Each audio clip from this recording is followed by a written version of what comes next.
Bon bien, salut à tout le monde. Très heureux de se retrouver ensemble dans ce moment précieux autour de la parole du Seigneur avec nos invités, donc Arnaud et son épouse Emmanuela de l'église de Saint-Dié qui nous rejoignent pour aujourd'hui, donc ce soir, pour demain à 18h et puis pour dimanche pour la matinée. Donc on salue aussi les internautes qui nous rejoindront et qui auront l'occasion de partager ce message de la parole de Dieu. Donc sans plus tarder, je vais laisser la place à notre frère, le pasteur Lamonica, pour qu'on puisse écouter ce que Dieu a mis sur son cœur. Merci.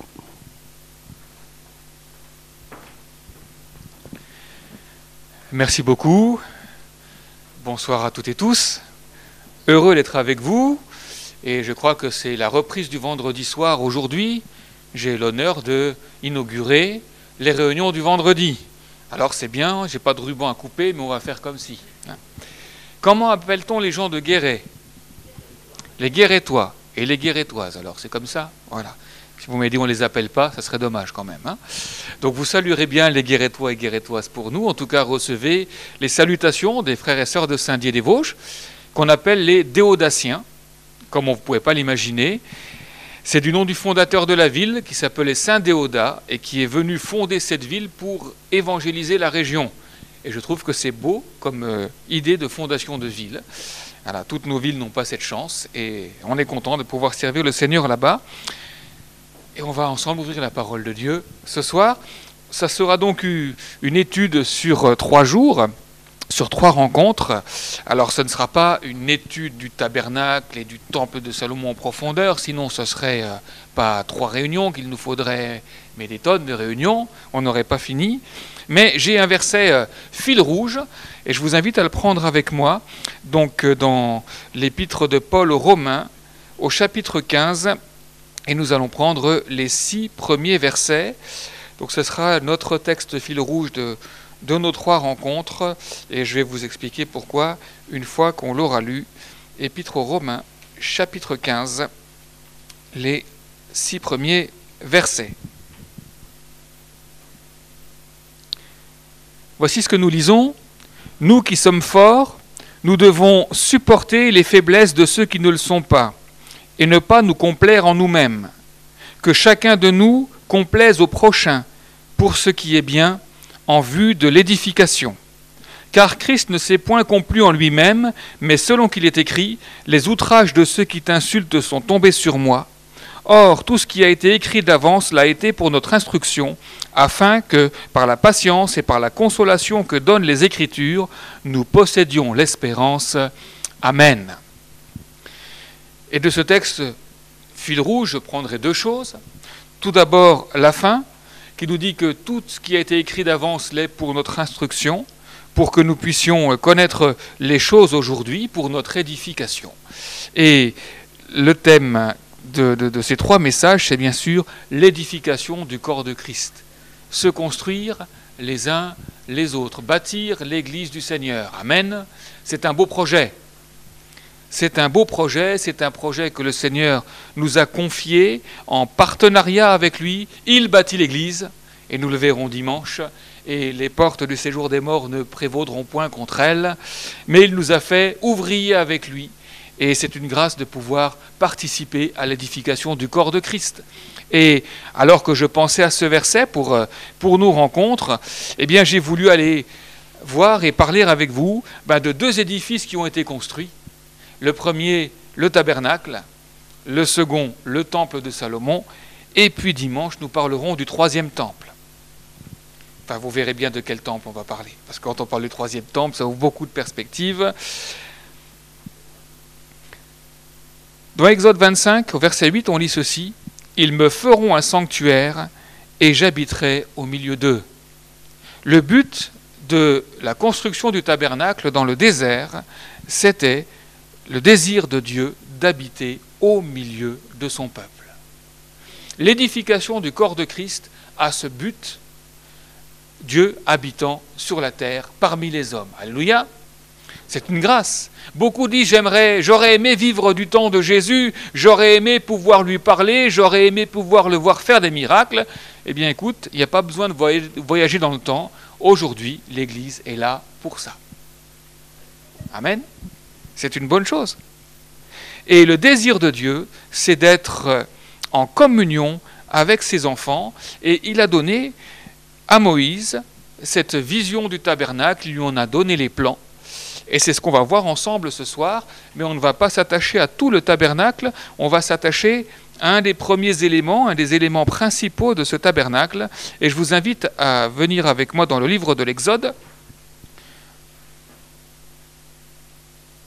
On va aller au chapitre 26 et on va lire des versets 15 au verset 29. Livre de l'Exode, chapitre 26, verset 15 jusqu'au verset 29. Tu feras des planches pour le tabernacle. Elles seront de bois d'acacia, placées debout. La longueur d'une planche sera de 10 coudées et la largeur d'une planche sera d'une coudée et demie. Il y aura à chaque planche 2 tenons joints l'un à l'autre.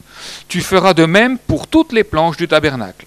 Tu feras 20 planches pour le tabernacle du côté du midi. Tu mettras 40 bases d'argent sous les 20 planches, 2 bases sous chaque planche pour ces 2 tenons. Tu feras 20 planches pour le second côté du tabernacle, le côté du nord, et leurs 40 bases d'argent, 2 bases sous chaque planche. Tu feras 6 planches pour le fond du tabernacle, du côté de l'occident. Tu feras 2 planches pour les angles du tabernacle, dans le fond. Elles seront doubles depuis le bas et bien liées à leur sommet par un anneau. Il en sera de même pour toutes les 2, placées aux 2 angles. Il y aura aussi 8 planches avec leurs bases d'argent, soit 16 bases, 2 bases sous chaque planche. Tu feras 5 barres de bois d'acacia pour les planches de l'un des côtés du tabernacle, 5 barres pour les planches du second côté du tabernacle et 5 barres pour les planches du côté du tabernacle formant le fond vers l'occident. La barre du milieu traversera les planches d'une extrémité à l'autre. Tu couvriras d'or les planches et tu feras d'or leurs anneaux qui recevront les barres et tu couvriras d'or les barres. Tu dresseras le tabernacle d'après le modèle qui t'est montré sur la montagne. Amen. Et nous allons donc parler des fameuses planches qui constituent le tabernacle. Et il y a beaucoup d'enseignements à retirer, ne serait-ce que dans ce plan que Dieu donne à Moïse pour la construction de cette tente, tabernacle, appelée aussi tente d'assignation, tente de la rencontre. Premièrement, elles sont en bois d'acacia. L'acacia était un arbre qu'on pouvait trouver dans ces régions. Ce n'étaient pas des forêts, des tas d'arbres qui sont les uns à côté des autres, mais souvent des arbres bien éparpillés. Et ce n'est pas le meilleur bois pour construire. C'est un bois épineux et un bois très dur à travailler. Pourquoi Dieu leur a-t-il demandé de prendre ce bois ? Quand ils sont partis d'Égypte, le peuple hébreu a, comme le dit l'Écriture, dépouillé les Égyptiens. Ils sont allés leur demander de l'or, de l'argent, des tissus, et le peuple qui était esclave est parti avec une richesse considérable. Et certainement que parmi ces richesses, il y avait aussi des bois de valeur. Et il y avait d'autres bois que l'on pouvait trouver pour construire le tabernacle. On aurait pu prendre des pins qui se trouvent aussi dans le désert. Mais Dieu a choisi le bois d'acacia. Et cela me parle de notre nature. Si les planches nous représentent nous, Dieu est prêt à travailler avec le pire des bois. Le bois qui fait mal, le bois qui pique avec ses épines, un bois qui n'est absolument pas noble, un bois avec lequel la plupart décideraient de ne pas travailler, et c'est là toute la gloire de Dieu. Devant les planches de ce tabernacle, devant la nature du bois qu'il décide d'utiliser, Dieu nous parle que, quelle que soit notre nature, quel que soit ce que nous avons pu faire, quel que soit notre caractère, quelle que soit notre histoire, quels que soient nos méfaits, il y a de la place pour nous dans la maison de Dieu. Alléluia. La Bible nous dit que, et Jésus nous le dit, il n'est pas venu pour appeler des justes, mais des pécheurs. Et aujourd'hui, beaucoup se posent la question et disent, mais pourquoi Dieu m'utiliserait-il? Pourquoi s'intéresserait-il à moi? Dans ma famille, on ne me considère pas. Je suis seul, ou je suis quelqu'un avec aucune qualité, ou j'ai une vie tellement brisée. Combien de nos contemporains aujourd'hui se disent fracassés, détruits, impropres à quelque utilisation que ce soit, ayant à eux-mêmes aucune valeur, à leurs propres yeux. Mais Dieu est celui qui est prêt à utiliser le bois le plus difficile, le bois le plus compliqué pour faire sa maison. Ce bois d'acacia sera aussi utilisé, le même bois, pour fabriquer l'arche de l'Alliance. Et j'y vois là, bien sûr, de la part de notre Dieu, l'identification à Jésus-Christ. L'arche de l'Alliance, c'est ce coffre qui va être mis dans le lieu très saint, dans lequel on va trouver les tables de la loi, la verge d'Aaron et un peu de la manne. Cette arche qui a fait rêver Hollywood et qui nous en a fait des Indiana Jones et sur lesquels tellement de gens vont faire de l'imaginaire. Ce bois d'acacia, c'est ce qui va constituer le coffre de l'arche de l'Alliance, qui va en constituer les barres. Et cela nous parle de Jésus qui a pris notre nature. Il est venu en tant qu'homme, il a pris notre nature, il a pris la forme d'un serviteur, il a connu les limites de notre corps, il a connu la souffrance, la faim, tout cela pour nous. Et la Bible nous dit que nous n'avons pas dans le ciel quelqu'un qui ne peut pas compatir à nos faiblesses, au contraire, Jésus est celui qui peut connaître tout ce que nous traversons. Il a été tenté en toutes choses, sans toutefois lui commettre de péché, et c'est pourquoi il peut intercéder pour nous en notre faveur.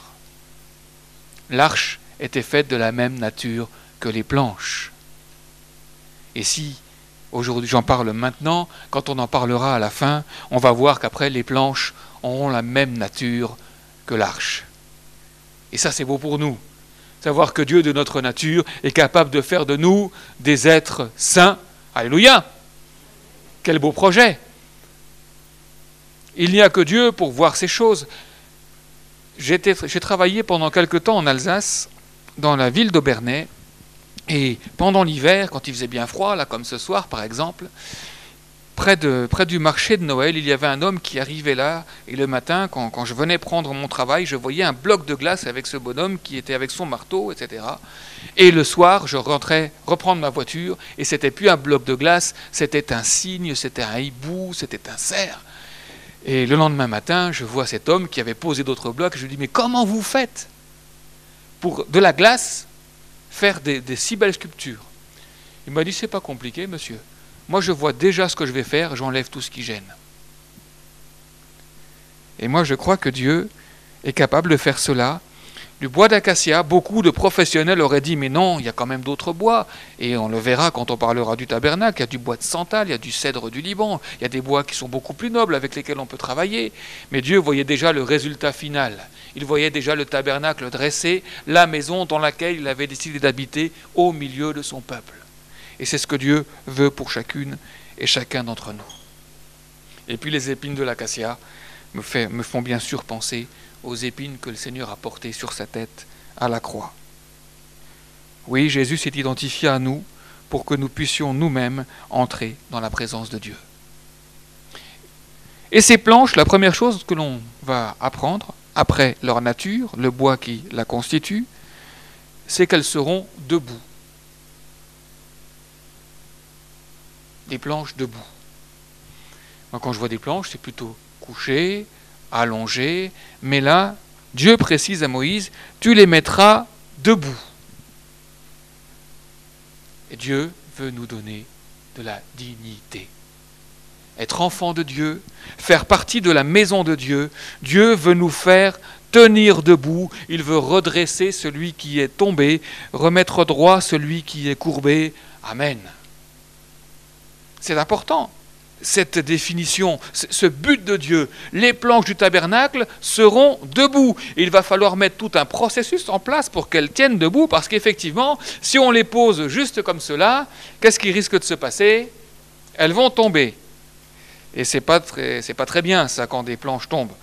Moi, si vous me faites faire des travaux, vous allez voir que les choses peuvent tomber. Avant de partir, j'ai fait du carrelage chez moi, et puis voilà, d'abord j'ai pas pris la bonne colle, j'ai pris un reste de colle et c'était pas la bonne, et puis sans faire attention, j'ai pas tout enlevé, et puis j'ai 2 carreaux qui sont tombés.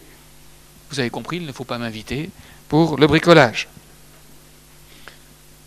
Des planches debout, des planches qui tiennent pas debout, ça n'aurait pas aucun sens. Et ça m'a fait penser à ce texte de Colossiens, l'épître de Paul aux Colossiens, chapitre 1er.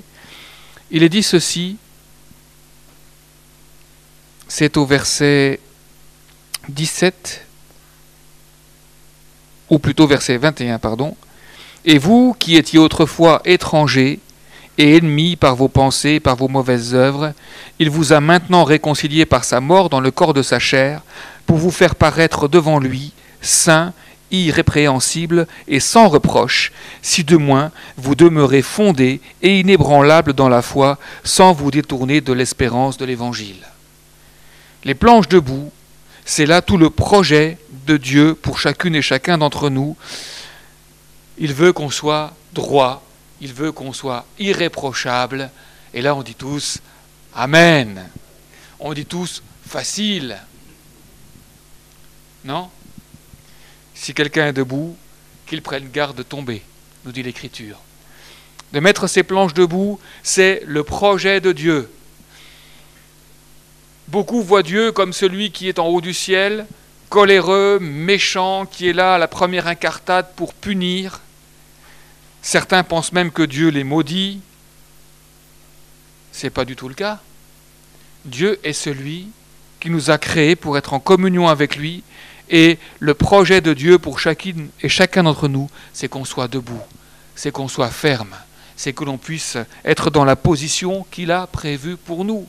Le péché a fait courber l'échine à l'homme, le péché l'a rendu avilissant, l'a fait mourir, le péché a dénaturé la création, mais Dieu, lui, veut nous remettre debout. Et puisque ce n'est pas dans la nature de la planche, alors il a prévu 2 bases.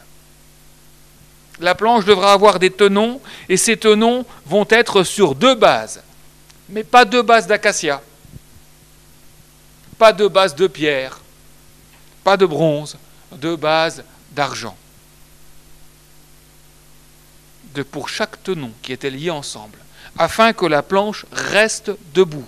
Ça allait constituer les murs du tabernacle. Dessus, on allait placer après ces fameuses couvertures qui allaient apporter le toit de ce tabernacle, de cette tente. Et il fallait donc que les planches tiennent debout, et pour cela, des bases en argent de chaque côté. Et comme on a pu le lire dans le texte que nous avons parcouru ensemble, chaque planche doit avoir ces 2 bases. Celle du fond, celle du midi, celle du septentrion, celle de l'angle, et à chaque fois que le comptage est fait, 2 bases pour chaque planche. Et moi, ces 2 bases d'argent, ces 2 bases de valeur, qui ont beaucoup plus de valeur que le mur lui-même, que la planche elle-même, me font penser à la parole de Dieu et au Saint-Esprit. Et ce qui est important, c'est que ce n'est pas des bases communes pour tous. Chacune, chacun, nous pourrons rester et tenir debout en étant fixés, attachés solidement à la parole de Dieu et à la communion avec l'Esprit Saint. Voilà comment Dieu peut nous faire tenir debout. Voilà nous qui sommes prêts à vaciller comme une planche qu'on laisserait là seule. Nous pouvons tenir debout, nous pouvons participer à l'édification du corps de Christ parce qu'il nous a donné des bases et pas n'importe lesquelles. Et cet argent, il venait de la collecte qui a été faite auprès des Égyptiens. Il a été fondu, il a été préparé. Et je ne sais pas combien fait le poids d'une planche en acacia de cette dimension-là, mais je pense que les 2 socles d'argent devaient être beaucoup, beaucoup plus lourds. Et c'est ça qui donnait tout l'aplomb, c'est ça qui donnait toute la force et toute la stabilité à chaque planche. Et cela, j'y reviendrai bien sûr ce soir, j'y reviendrai demain soir et j'y reviendrai dimanche matin, parce que pour qu'un chrétien tienne debout, il a besoin d'être ancré solidement dans la parole de Dieu. Et il a besoin du Saint-Esprit. Le Seigneur, en partant, a dit, il est avantageux pour vous que je m'en aille, je vous enverrai le Consolateur, le Saint-Esprit, qui vous enseignera, qui vous conduira, qui vous montrera la voie que vous devez suivre. Amen. Dieu sait très bien que nous pouvons vaciller, mais il nous a donné de tellement solides bases, et des bases de valeur. Dieu a mis dans le cœur de l'homme la pensée de l'éternité. Dieu, malgré le péché, a laissé à l'homme cette possibilité de pouvoir le découvrir, de pouvoir le rencontrer. Cet évangile dont nous parle l'apôtre Paul, c'est lui dans son annonce, c'est lui dans cette bonne nouvelle, dans la conscience qu'il nous donne de Dieu, qui nous permet de coucher par les épreuves, terrassés par des tas de choses que nous aurons pu vivre, nous permet d'être debout, redressés et d'aujourd'hui tenir contre le vent, contre tous les soucis que le monde peut nous faire connaître, que connaissent tous nos contemporains, mais nous pouvons tenir debout parce que nous avons ces deux solides bases. Et l'importance, c'est que c'est pour chacune et chacun. On ne peut pas vivre sur la connaissance de la parole de Dieu de l'un ou de l'autre. On a besoin soi-même de lire la Bible, on a besoin soi-même d'une relation avec le Saint-Esprit, de cette communion. On ne peut pas vivre sur la foi des autres. La foi des autres ne suffit pas. L'héritage des parents, des grands-parents ne suffisent pas. On a tous besoin de cela. Et aucune planche ne se trouvait sans ces supports, sans ces bases. Cela doit nous parler à veiller les uns sur les autres et à faire en sorte que, pour que l'Église tienne bon, qu'on soit tous ancrés dans la parole de Dieu. Est-ce que cela vous parle ? Dans les temps que nous vivons, où il y a tellement de choses qui peuvent être dites pour déstabiliser, pour essayer de décrédibiliser l'Évangile, ce qui nous permettra de tenir debout ce que Dieu a prévu, ce sont ces bases en argent, ces bases précieuses que Dieu nous a laissées, afin que nous puissions tenir et remplir notre fonction d'être le corps de Christ et d'édifier cette maison spirituelle. Ensuite, une fois que les tenons sont bien accrochés et que les planches sont debout, Dieu donne à Moïse une autre indication, tu feras des barres. 5 barres pour chaque côté. 5 pour le côté du midi, 5 pour le côté du nord et 5 pour le côté du fond. Il aurait très bien pu dire, tu en feras pour tous les côtés, mais il précise, et dont une barre qui va couvrir l'ensemble des planches, qui va les couvrir de l'extrémité jusqu'à l'autre, et pour chacun des côtés. Et cette barre, elle est en bois d'acacia également, et cela, bien sûr, nous parle de la nécessité de la communion fraternelle. Il n'y a pas de chrétien sans Église. Aujourd'hui, par les moyens techniques, et j'apprends donc avec ces caméras que d'autres de l'autre côté d'un écran peuvent entendre ce message, mais on ne peut pas se contenter d'une église à distance. Si les planches n'étaient pas tenues entre elles, même si les bases étaient solides, elles n'auraient jamais pu former le tabernacle. Il fallait que les planches soient l'une à côté de l'autre et tenues solidement pour que chaque mur soit bien solidaire ensemble, pour que l'ensemble de la structure puisse tenir bon. Aujourd'hui, nous avons dans les écoles des génies civils ou autres, où on parle de la résistance des matériaux, où on va parler de toutes ces choses qui permettent que quand on construise un bâtiment, quelle que soit sa hauteur, quels que soient les matériaux, il faut que cela tienne. Et on se rend compte des drames quand malheureusement, cela ne tient pas. Et la ville de Marseille l'a vécu malheureusement il n'y a pas longtemps. La communion fraternelle, l'église locale, c'est ce que Dieu a toujours voulu. Le fait qu'on ne soit pas isolé, qu'on ne se contente pas simplement d'être chacun sur ses bases, mais tous unis ensemble. Et cette barre qui va d'une extrémité à l'autre et qui va couvrir toutes les planches, et le fait que ce soit voulu pour les 3 côtés du tabernacle, ce n'est pas pour rien. C'est parce qu'il faut que de chaque côté, aucune planche ne soit isolée. Le but de Dieu, c'est que sa maison soit unie. Amen. Et l'unité, c'est pas ce qui est le plus facile à vivre. Dans les églises, on a des gens qu'on aime, et puis il y a des gens qu'on aime, mais pas pareil. Le fer aiguise le fer, le frère aiguise le frère. Il y a des chrétiens qui sont tout doux.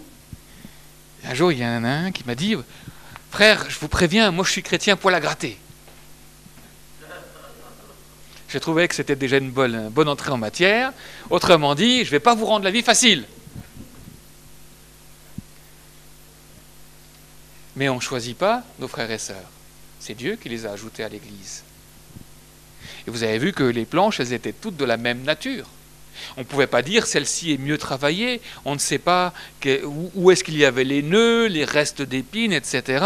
La seule chose qu'on sait, c'est que ces planches, elles ont toutes la même base, c'est important pour faire partie de l'édifice, et cela suffisait pour que cette barre les relie tous ensemble. La croix, ce sont 2 morceaux de bois qui nous unissent tous. sur lequel notre Sauveur a été percé, pour que nous soyons unis à lui. Nous sommes frères et sœurs de Christ, et du coup, nous sommes frères et sœurs en Christ. Il est le premier, mais nous sommes tous membres les uns des autres, nous dit l'Écriture. Merci Seigneur pour cette unité qu'il a toujours voulu, et qu'il la veut pour tous, afin que personne ne soit oublié, mais son but, c'est vraiment qu'il y ait cette unité, cette solidité,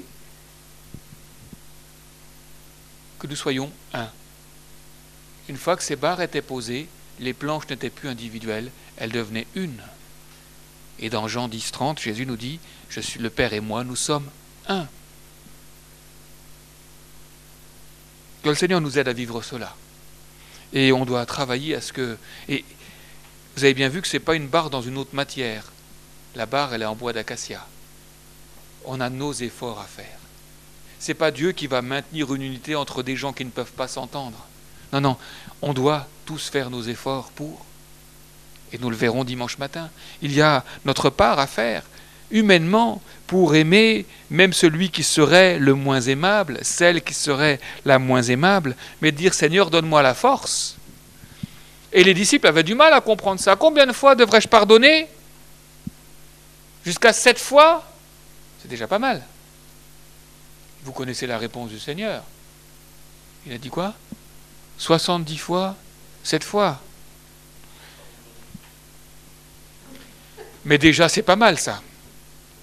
70 fois, 7 fois, c'est bien. Et ça, c'est à notre part. Et on se rend bien compte qu'on ne va pas forcément pouvoir le faire. Il y a des choses qui sont impardonnables. Et quand on parle du pardon, tout de suite, quand on parle de l'amour de Dieu, je ne sais pas si vous avez remarqué, tout le monde veut bien y croire, mais quand on parle du pardon qu'on doit à tous, alors viennent tout de suite les arguments. Oui, mais si quelqu'un a fait ça, oui, mais s'il a fait ça, oui. Eh bien, on regarde à la croix, et il y a ces 2 poteaux de bois qui nous rappellent ces barres, et ça, c'est pour qu'on soit tous unis. Pardonne-leur, car ils ne savent pas ce qu'ils font. Et dans Notre Père, ne nous a-t-il pas dit, pardonne-nous nos offenses comme nous pardonnons nous aussi? Ça ne veut pas dire de la même manière, ce comme, mais pardonne-nous parce que nous aussi, nous avons décidé de le faire. Nous te prions pour que tu nous aides à le faire. Que son nom soit béni. Alors, il y a ces barres, il y a ces 3 côtés, et puis bien sûr, côté de l'Orient, là, il n'y a pas de planche. Pourquoi il n'y a pas de planche du côté de l'Orient?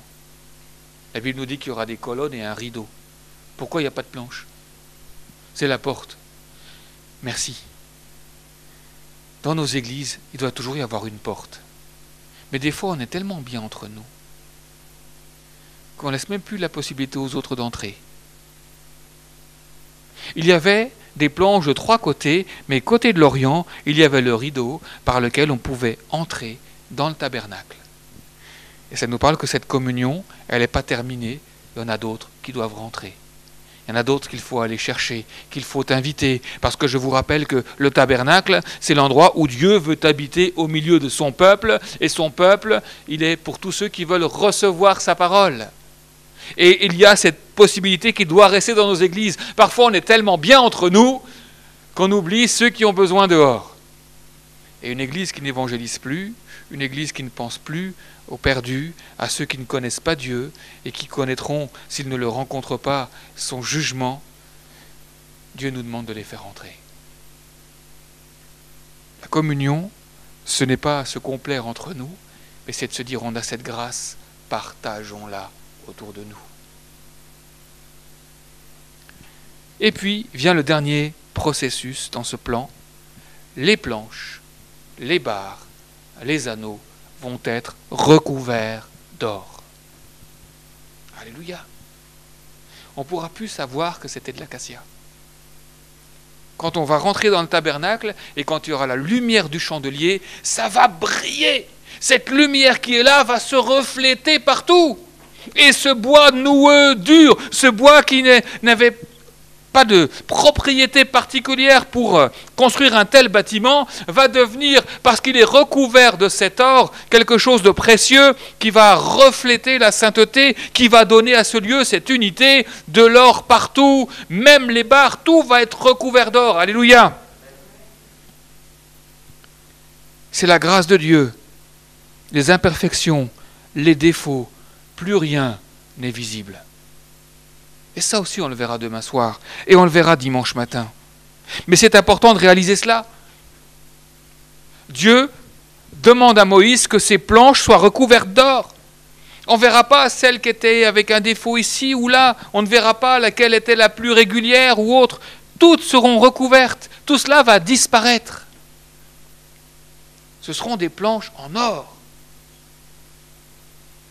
Parfois, on nous dit « Dieu m'a pris comme je suis, frère. Alors, voilà, il faut me prendre avec mon caractère. » Oui, Dieu t'a pris avec ton caractère, mais il veut te communiquer le sien. Ayez en vous les sentiments qui étaient en Jésus-Christ. Le Seigneur nous a donné sa grâce, mais, comme le dit un frère que je connais bien, n'en abusons pas de cette grâce, au point de faire comme si, ben voilà, c'est bon, maintenant je fais partie du temple. Non, non, le Seigneur veut faire bien plus que ça. Il veut donner cette homogénéité, cette sainteté, cette grâce pour tous, et on doit tendre à cette perfection. Merci Seigneur.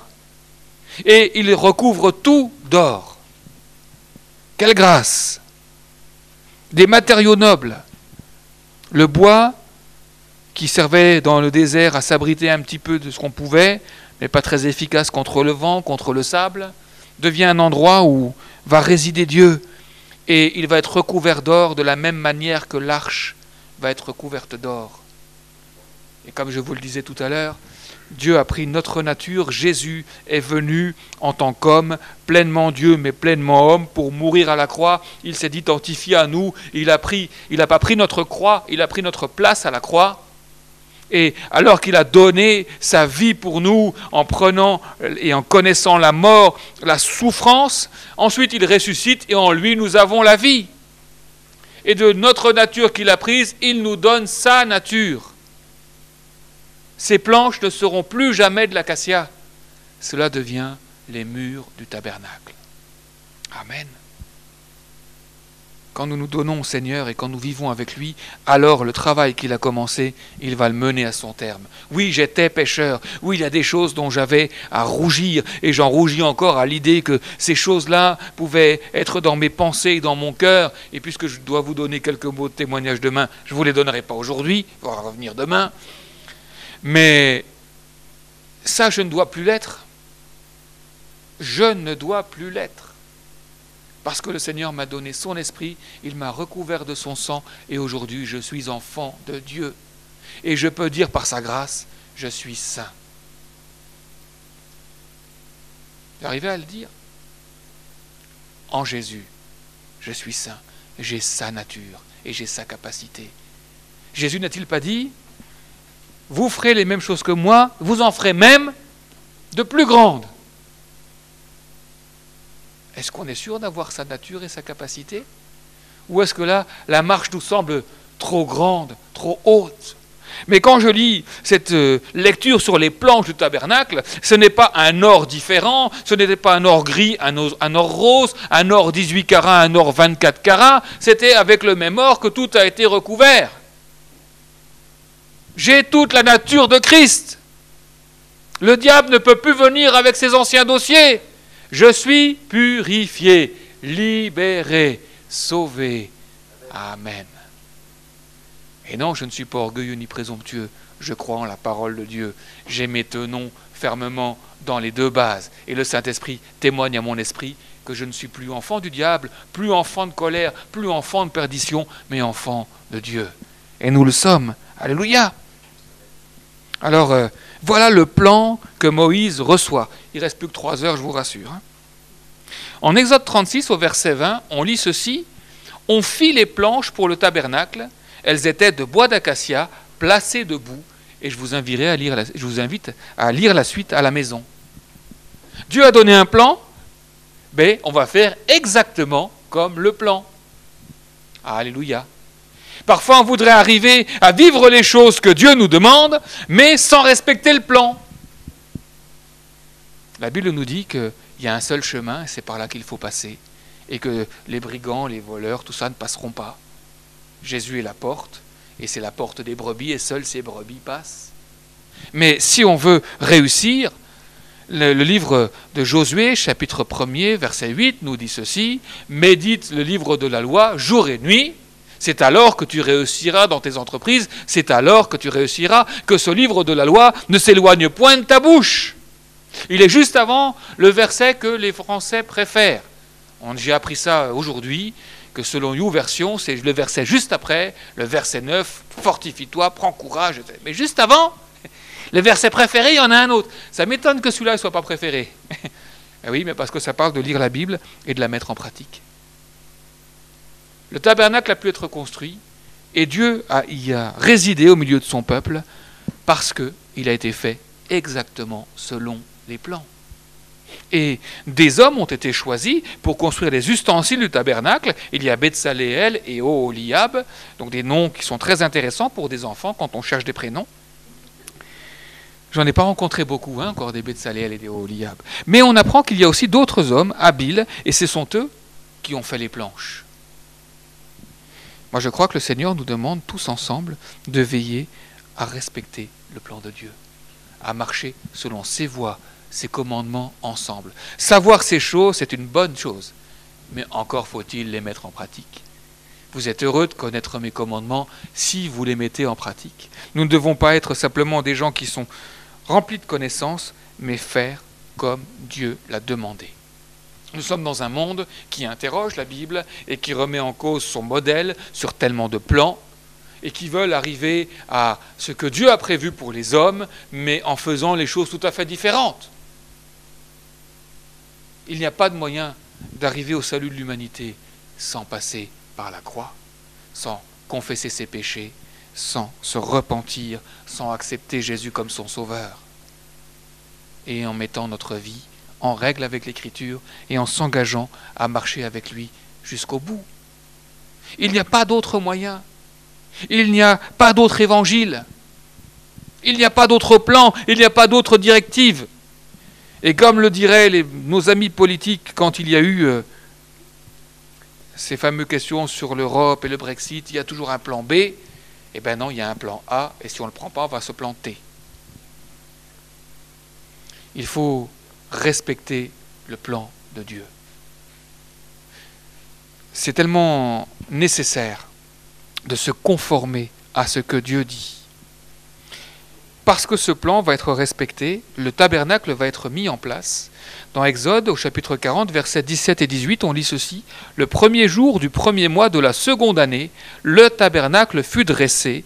Moïse dressa le tabernacle, et il en posa les bases, plaça les planches et les barres, et éleva les colonnes. » C'est par là que ça a commencé. Et puis il y a eu les couvertures, et je vous invite à les lire, c'est très intéressant.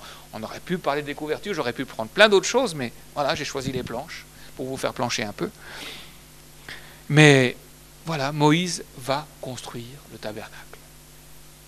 Et nous lirons au verset 34 à 38, « Alors la nuée couvrit la tente d'assignation, et la gloire de l'Éternel remplit le tabernacle. Moïse ne pouvait pas entrer dans la tente d'assignation parce que la nuée restait dessus, et que la gloire de l'Éternel remplissait le tabernacle. Aussi longtemps que durèrent leurs marches, les enfants d'Israël partaient quand la nuée s'élevait de dessus du tabernacle, et quand la nuée ne s'élevait pas, ils ne partaient pas jusqu'à ce qu'elle s'élevât. La nuée de l'Éternel était de jour sur le tabernacle, et de nuit, il y avait un feu aux yeux de toute la maison d'Israël pendant toute leur marche. Amen. » C'est pas Moïse qui a fait rentrer la gloire. Moïse a construit le tabernacle. C'est Dieu qui a rempli le tabernacle de sa gloire. C'est Dieu qui a habité au milieu de son peuple. Il était déjà présent pourtant. Il y avait déjà, quand ils ont quitté l'Égypte, cette colonne de nuée le jour et cette colonne de feu la nuit. Il y avait déjà la manne et Dieu avait déjà répondu à des prières quand le peuple murmurait qu'il voulait de la viande, Dieu leur a donné. Dieu était déjà présent, mais Dieu voulait plus que cela. Il voulait résider au milieu de son peuple. Et pour cela, il fallait ce tabernacle, il fallait que ces planches soient construites. Tant que ça, ce n'était pas, la gloire de l'Éternel n'était pas là. Mais par contre, une fois que ça a été construit, c'est le tabernacle qui a conduit leur marche. La gloire de Dieu était dans ce tabernacle. Et tant que la nuée ne s'élevait pas, ils ne partaient pas. Et quand la nuée s'élevait, ils étaient prêts pour reprendre la route dans ce monde, pour que Dieu vienne au secours de ce monde. Ce n'est pas tous les principes économiques, ce n'est pas toutes les données sociales que l'on pourra vouloir mettre en place, ce n'est pas tout le respect de l'environnement qui va faire quelque chose. Je ne dis pas que ces choses sont mauvaises, mais ce n'est pas ce que Dieu a prévu pour se glorifier. Il a prévu son Église. Il a prévu les planches que vous êtes, que je suis, que nous sommes, pour être rassemblés, pour être recouverts, pour être là et faire être une maison spirituelle pour notre Dieu. Et c'est ici que Dieu veut répandre sa gloire. Amen. Vous savez, je dirais, dans un club de foot amateur, il y a Ronaldo qui est derrière la porte, là. J'aurais plus d'auditoire, ils seraient tous en train de crier « Il est là, je veux un autographe !» Dieu est au milieu de son peuple. Là où 2 ou 3 sont assemblés en mon nom, je suis au milieu d'eux. Alléluia. Vous vous rendez compte que pour toute cette ville et tous les environs, c'est ici que Dieu a décidé de répandre sa gloire. Et des fois, nous, on se regarde et on dit « Ouais, mais bon, t'as vu combien on est T'as vu un petit peu qui on est, ouais. Si on avait plus de chorale, plus. Puis si on avait des évangélistes, plus. Et puis si. Mais on a Dieu. On doit simplement être là, on doit être bien dans nos bases, on doit être conscient que le Seigneur est ici, et c'est lui qui remplit ce lieu de sa gloire. C'est pas nous. Mais si nous ne sommes pas là, si nous ne faisons pas l'effort, si nous ne tenons pas notre place, si nous ne sommes pas appuyés sur la parole de Dieu, et si nous ne comptons pas sur l'aide de son esprit, et si nous ne respectons pas ses directives, et si nous ne construisons pas l'Église comme lui le demande, eh bien on ne vivra pas la dernière étape. La fidélité de Moïse, la fidélité des artisans qui ont construit le tabernacle, la fidélité du peuple qui par son offrande a amené tout le matériel nécessaire, et la fidélité du peuple dans la suite a permis que ces choses arrivent. Et on sait que ça ne s'est pas toujours bien passé dans le désert. Mais Dieu était quand même là. Est-ce que ça vous encourage? Est-ce que vous êtes prêts maintenant à sortir et d'aller dire « Eh, venez, la gloire de Dieu, c'est ici !» Mais qui t'es, toi, pour... Moi, je suis une planche du tabernacle. Et moi, je suis là pour te dire « Viens à l'intérieur, tu peux passer par la porte. » Et avant de te retrouver entre 4 planches, 6 quand on prend le couvercle dessus, mais bon, on prend l'expression française, ben viens ici et tu seras entouré de planches. Mais ce n'est pas les mêmes. Alléluia. Est-ce que vous croyez en cela? Vous croyez que le Seigneur est là? Vous croyez que si une âme nouvelle rentre ici, elle peut être convaincue de péché? Vous croyez que le Seigneur peut la restaurer et l'ajouter à son peuple? Que son nom soit béni. Et c'est pourquoi, reprenant notre texte fil rouge d'introduction et qui va être sur l'ensemble, nous qui sommes forts, est-ce que vous pouvez dire ça? Ben, si vous êtes une planche sur vos 2 bases, recouvert d'or et que vous êtes bien lié aux autres, vous pouvez dire oui, je suis fort. C'est quand je suis faible que je suis fort. Et je puis tout par celui qui me fortifie. Je dois supporter les faiblesses de ceux qui ne le sont pas. Cette unité, cette barre qui nous tient, ceux qui tombent. Moi, j'aime bien taquiner mes frères et sœurs à Saint-Dié-des-Vosges. Je leur donne, en leur donnant cette version, si l'un tombe, l'autre l'achève. J'espère que vous n'avez pas ça dans votre Bible. Mais des fois, on est comme ça. La Bible nous dit, si l'un tombe, l'autre le relève. Parce que si l'un tombe, si une des planches tombait, eh bien, ça veut dire que toutes les autres tombent parce qu'elles sont liées ensemble. Si l'un souffre, tout le corps souffre. Si l'un membre souffre, et on en parlera aussi dimanche matin, mais nous sommes là pour supporter les faiblesses de ceux qui ne le sont pas et ne pas nous complaire en nous-mêmes, mais nous complaire au contraire pour le prochain.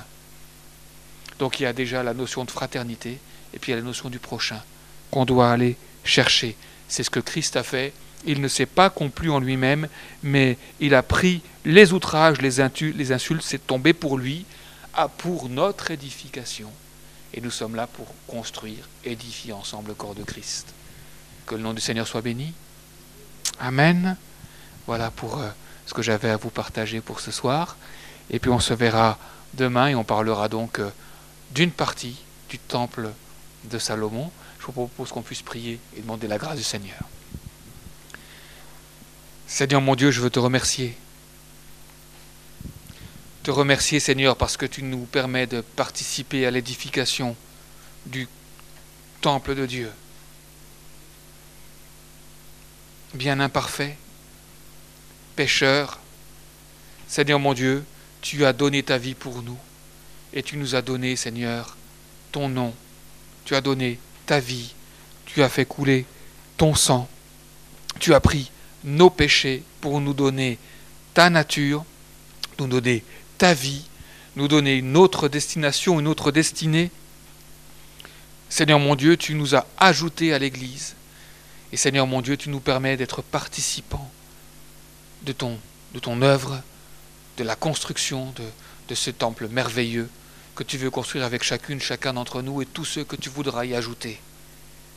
Merci pour ces paroles de l'Ancien Testament qui nous donnent matière à réfléchir, qui nous aident à bien construire comme toi tu le veux, qui nous aident, Seigneur, à nous appuyer sur ta parole, à être remplis de ton Saint-Esprit, pour pouvoir, Seigneur, être debout et pour pouvoir être cette maison spirituelle, cet abri, cette forteresse dont les gens du dehors ont besoin. Ceux qui sont en prise avec l'ennemi, avec les puissances des ténèbres, qui sont perdus dans leurs péchés, Seigneur mon Dieu, qui sont enfermés dans des culpabilités, dans des souffrances que d'autres ont fait peser sur eux. Je te bénis de ce que tu as prévu un endroit où ta gloire réside. Et cet endroit, c'est ta maison. Et tu nous rends participants de cela. Et nous voulons t'en bénir. Alors continue de construire, continue de travailler. Je ne sais pas, Seigneur, ce que vivent mes frères et sœurs, on ne se connaît pas beaucoup, je ne connais pas la vie de tous ceux qui écouteront ce que je partage ce soir, mais toi tu les connais, tu sais le travail qu'il y a à faire, tu connais les nœuds, tu connais les épines, tu connais toutes choses. Mais Seigneur, tu es celui qui est capable de les recouvrir de ta grâce et de faire d'eux des participants à cet objet merveilleux, à cet endroit extraordinaire qu'est le temple de Dieu. Merci encore pour ton évangile. Merci pour ton salut et qu'à ton nom soit toute la gloire. Amen. Que le Seigneur vous bénisse.